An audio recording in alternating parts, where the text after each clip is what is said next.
Okay, Lynda Starr, and she is our region advisor of Region 9 of this year. In this role, she works closely with district leaders to help them on their path to success. Lynda joined Toastmasters in 2006 following a performance evaluation and became hooked on the opportunities that Toastmasters provides for self-improvement and to assist others in attaining their goals. When I reached out to Lynda to ask her if she can visit our club and give us a speech and talk, I asked her what topic she would like to talk about. And she gave me a topic, helping others to find their way. Not fancy, not so complicated. And she's just that. Well, her mission is to helping others to find their way. And she said that we joined Toastmasters to help ourselves, but we stayed to help others. If you think about this, and this is truly, I think, what is a service leader at the Toastmasters are supposed to be. So please join me to put our hands together and to welcome our featured speaker of tonight, our Region 9 advisor and DTM, Lynda Starr, helping others to find their way. Lynda, the floor is yours. Thank you, Lisa. Hello, District Leaders Toastmasters. I'm excited to be here with you this evening. Ralph Smedley said, "Ours is the only organization I know dedicated to the individual. We work together to bring out the best in each of us, and then we apply these skills to help others." And as Lisa just said, this really resonates with me because it's the idea that we join Toastmasters for ourselves, but we stay to help others. We all have our reasons for joining. As Lisa said, mine was a performance review and a suggestion that I should join. And then once I became involved, I was excited by the progress I had made for myself and for the ability to help others. Today, I'm going to talk about 2 ways that we can help others to become leaders or to succeed. There's many different definitions of what a leader is. So you can be a district leader, or you can be a leader of a group, or you can just be the leader of your own destiny, your own path. The 2 things I'm going to talk about is mentoring, that you're all familiar with, I'm sure. And then there's a newer concept, newer to me at least, of being a lighthouse. And I'll explain what that means in a few minutes. Mentoring is not a new concept. It actually goes all the way back to Greek mythology. A mentor is a guide. It can be a brain to pick, an ear to listen, someone who gives you a push in the right direction. But very important to know is that the mentee or the prodigy is the person who is leading the way. So the leader's not, you have to do this, you have to do that. The same way if you were a club coach, you wouldn't go in and say, this is it, this is what you have to do. So it's more like being a GPS. If you're a GPS, you have your nav system, your GPS on your car, you can't just say to the GPS, take me somewhere interesting. You need to put in where you want to go. Maybe some things about, I want to take the highway, I want to take the quickest way, I want to take the shortest way, whatever. But the mentee is the guide. The mentor and the mentee have to work together to determine the goal and then how to get there. And oftentimes, the mentee doesn't really know exactly what their goal is. For example, at one point I did a speech, I think it was at a TLI, and there were several other people on the agenda. And afterward, I was talking with a friend, and she said, well, how do you think your speech went? And I said, I really want to be I wish I could be so-and-so. And I named actually two people. I'm not going to tell you the names because some of you may actually know who those people are. And she said, well, you're Lynda. You can't be somebody else. She said, be more specific. Why do you say that? I said, well, I love the way that they connect with the audience. She's like, okay, so you still want to be yourself, but you want to connect with the audience. I can help you with that. And we worked on how I wanted to do that and where I wanted to go and how I could get there to make that connection with my audience. And it's something I worked on. It's something I'm still working on. I'll probably be working on it for a long time. But that's just an example for you of how the mentee is leading where they want to go. The mentor provides feedback, always putting the needs of the mentee first. So what does the mentee want to accomplish? Be a good listener.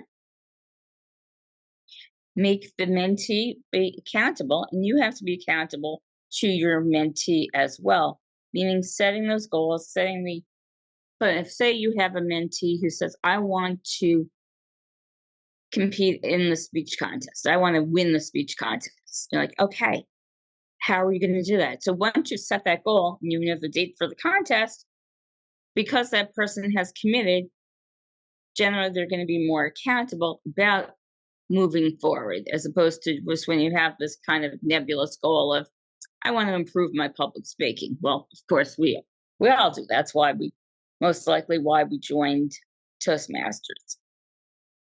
But you need to know where you're going. You can have multiple mentors, which I highly recommend. So my example a minute ago is about the speech contest. But maybe you want to have a mentor, you want to become a district leader. I had a mentor as I was becoming district director who was a past district director. I also have what I like to call mentor buddies, which are people who are fairly equal. I would say not that anybody's better than anybody else, but who are on the same level. So in my case, it would be the person who was PQD. I was club growth director. He was PQD. Then he was district director, and I was PQD. And we helped each other along the way, working together. You can also have beyond Toastmasters. You can be a mentor or have a mentor in your work life. So think about who might be able to help you.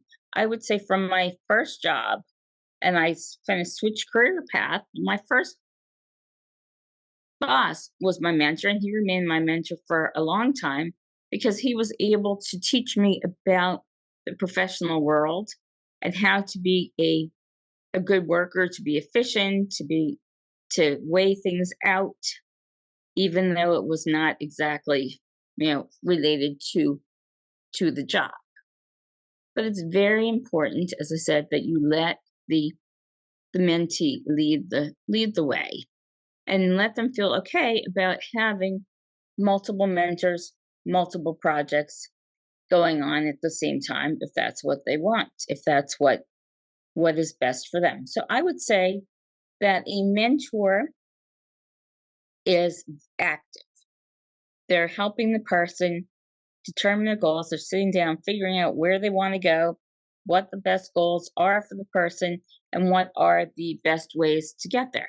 And you can change. That can change along the way, but you need to both be committed to each other and to the progress. The second area would be a lighthouse.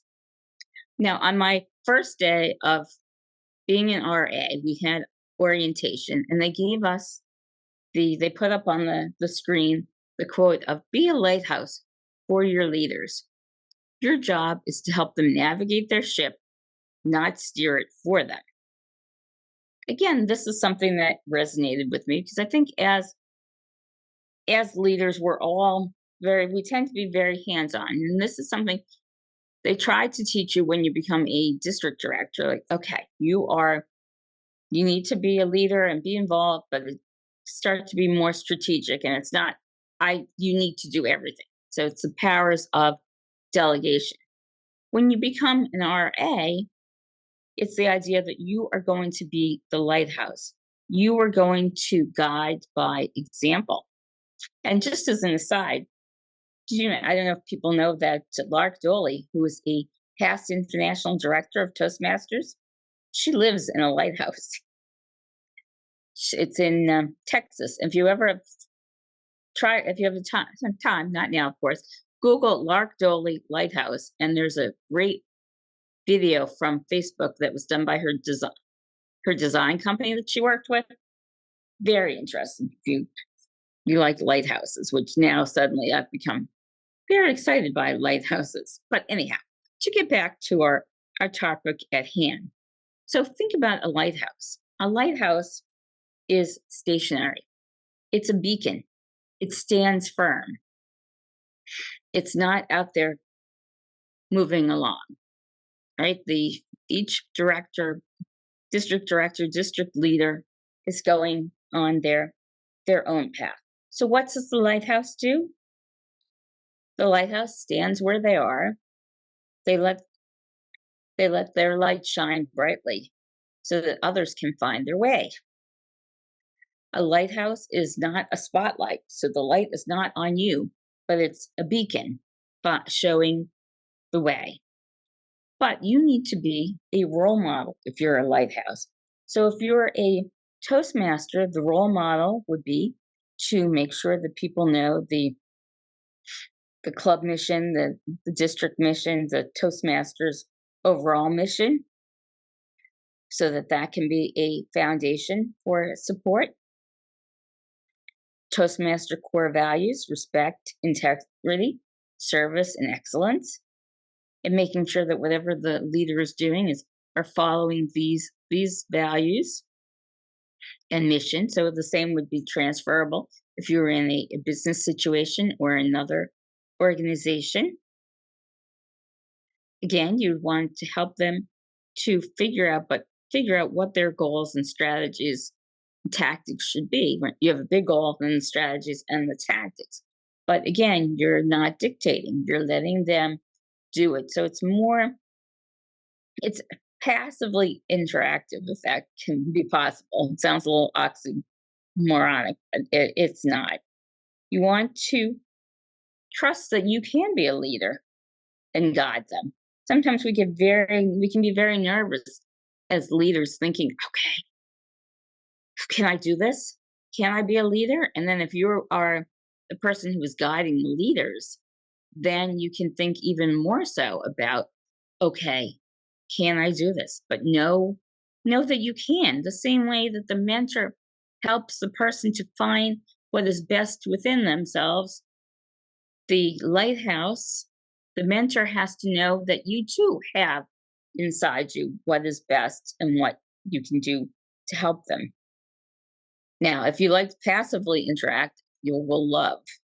This one's even better, I think. Proactive empowerment. And yes, you do have to say it that way. Manny Reyes, a past district director, I believe he came up with it. So when you empower somebody, you're giving them the strength, the confidence that they need. But when you have proactive empowerment, you're taking that on yourself and saying, it can almost be like a mantra. What do you call those things? The vision. I don't think it's a vision statement, but you say every morning to yourself, and I think I can. Those statements of taking that responsibility for yourself and knowing that you have power to move forward and do what is necessary.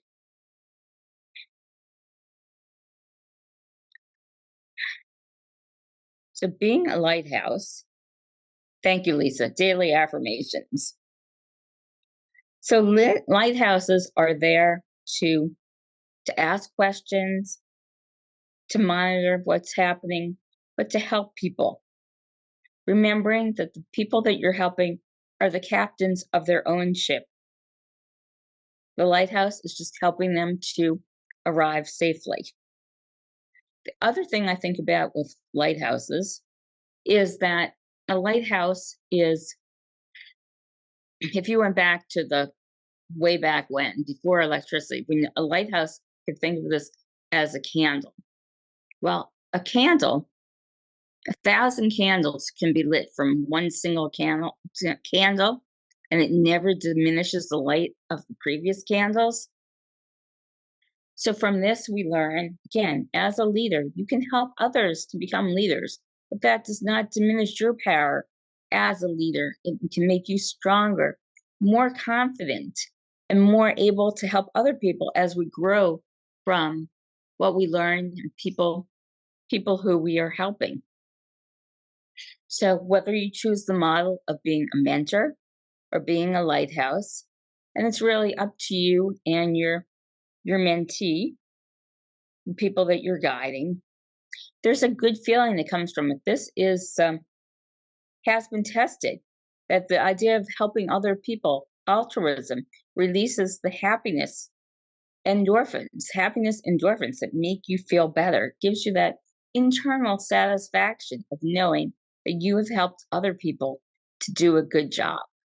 And we'll all learn and grow as we help others to lead. Remember, people want to follow leaders who know where they're going. Thank you, Mr. Toastmaster.